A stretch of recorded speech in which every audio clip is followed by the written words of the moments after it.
Hello, welcome back to my channel and welcome to another episode of the Classroom series where I teach you everything you need to know to learn how to sew.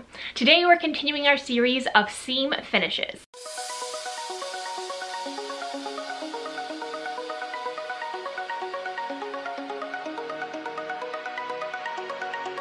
In today's video, we're going to be talking about another way that you can finish your seams when sewing. In our last video, we talked about the turned and stitched seam finish, which just requires an iron, folding in raw edges, and sewing a straight seam. Today, we are going to use a different seam that comes on most sewing machines called the zigzag stitch. And that is why this seam finish is called the zigzag seam finish. This is one of the most easiest seam finishes to do if you want to integrate some kind of stitch. A lot of people tend to use the zigzag seam finish in place of a serger or an overlocking machine. Since a lot of people might not have sergers in their sewing room, but they do have a zigzag stitch on their sewing machine, this is an easy way to simply change the stitch on your sewing machine and keep those raw edges from fraying. As you can see, to create a zigzag seam finish, all we're going to be doing is stitching a zigzag seam finish right on the edge of our excess seam allowance. As always, we are going to be sewing a straight plain seam on 5/8 inch seam allowance. And then to finish off those raw edges, we are going to be using the zigzag stitch on our sewing machine. So let's learn how to do this. For the sample in today's video, I'm going to be using a 6-inch square to show you how to create a zigzag seam finish. Now, as always, we can't use the seam finish unless we first have a seam. So we are going to take the square, cut it in half, and sew a plain seam. A plain seam is a straight stitch with a 5/8 inch seam allowance.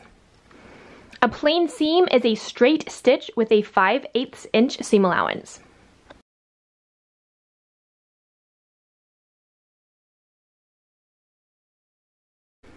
Now that we have two rectangles instead of a square, we are going to place those rectangles right sides together. If you are using a print, make sure that your right sides together are your prints touching and facing each other, and the wrong sides are going to be on the outside. When you are using solid color fabric, there really is no right or wrong side, but make sure you double check. We're going to place 2 pins along this edge where we are going to be sewing our plain seam. Again, a plain seam is simply a straight stitch with the regular settings on our sewing machine with a 5/8 inch seam allowance. Remember that when sewing a plain seam, you want to pay attention to your seam allowance. Most plain seams are sewn with a 5/8 inch seam allowance. This line right here that says 5/8 at the top, that is going to be the line that the edge of our fabric follows for the entire stitch. Also, for your plain seam, you're going to want to make sure that your sewing machine is on its basic straight stitch setting. My sewing machine is a 00 for a straight plain stitch. Starting off, we are going to sew a plain seam. Again, a plain seam is simply any straight stitch that you are going to be using to attach 2 pieces of fabric together. We have to sew fabric together before we can actually finish those raw edges of a seam. So here we are sewing our plain seam, paying attention to the line for our 5/8 inch seam allowance and making sure to backstitch at the beginning and the end.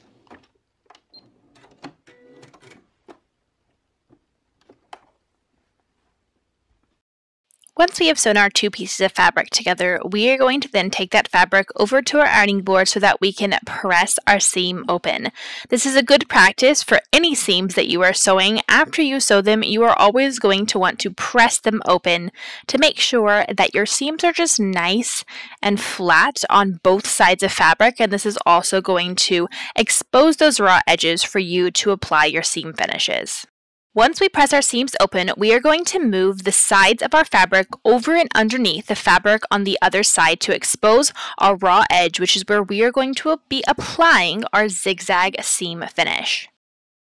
To complete our zigzag seam finish, we are going to need to change the stitch setting on our sewing machine. Your sewing machine probably has a variety of different stitches. It might only have a handful, or it might have a number of different stitches. We sewed our plain seam with our regular straight stitch, but now we need to switch the settings on our sewing machine to the zigzag stitch. The zigzag stitch on my sewing machine is going to be 07, so I'm going to change the numbers on my sewing machine to match this so that I have my zigzag. For the display screen on my sewing machine, I'm going to change this number to be 07 simply by going up in my numbers till I get to 07. Everything else is already automatically set. Taking our fabric with our raw edges that we need to finish over to our sewing machine, we are going to make sure that we don't sew through all the layers. We want to actually move the fabric on the right side under the fabric on the left to just expose the raw edge of our seam allowance. That is the edge that we are going to put underneath our presser foot. We want to put our presser foot and our needle in the very center of that seam allowance. We want to backstitch at the beginning with our zigzag, and then we are just going to continue sewing straight down the middle of that seam allowance with our zigzag seam all the way to the end. You don't want to sew on the edge, you want to sew right in the center. When you get to the end of that seam, don't forget to backstitch. We are going to repeat those same steps on the other side of our seam allowance, making sure that we have moved all fabric out of the way to only expose that seam allowance. We are going to backstitch at the beginning and zigzag down the center of that seam allowance. Not on the edge, just in the center till we get to the end, and we're going to backstitch again.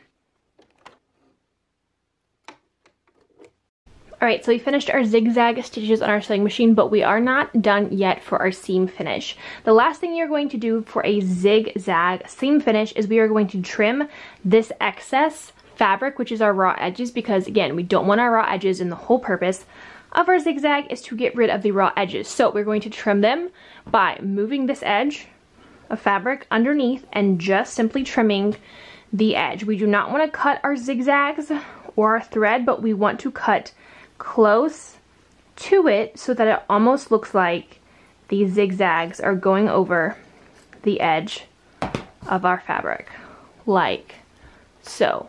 We're going to do the other side by moving all of our fabric over, taking our scissors and just trimming the edge of our fabric off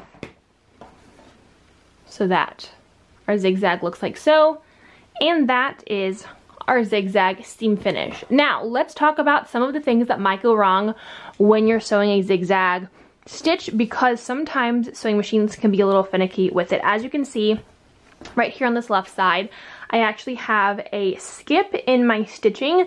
This sometimes happens when you are sewing a zigzag seam. If you just have one or two skips, it's not that big of a deal, but when it is all over, that's when it becomes an issue. So for example, these had a lot of skips. The tension was also weird on the sewing machine where it was folding the fabric over and under, and we don't want that. So this is what you don't want your zigzag seams and stitches to look like when you're using it as a seam finish. You don't want your fabric to be folding, and you don't want to have any skips. There's a couple of things that you might need to tweak in order to fix this, and I will show you what those are on the machine. If your sewing machine is skipping stitches, a couple of things you can check. One, you can change your tension. I changed the tension on my sewing machine to 2 so that it would be a little bit tighter. Typically I sew on a 3, so that is one thing you can switch. I also changed out my needle, so if your zigzag stitches are skipping, you might need a new or sharper needle. And then these are the settings that I sewed my zigzag on. So my stitch width was a 4.5 and my stitch length was a 1.5. Every sewing machine is different, but you can try these settings if your zigzags are skipping. The other thing you don't want when you are doing a zigzag seam finish is your fabric completely folding over where your zigzag is completely on the edge. So as you can see here, the fabric completely folded over on itself.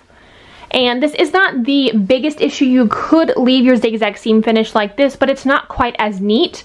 So that's where you want to adjust your tension in your stitch width and length so that it does not pull your fabric to fold in half.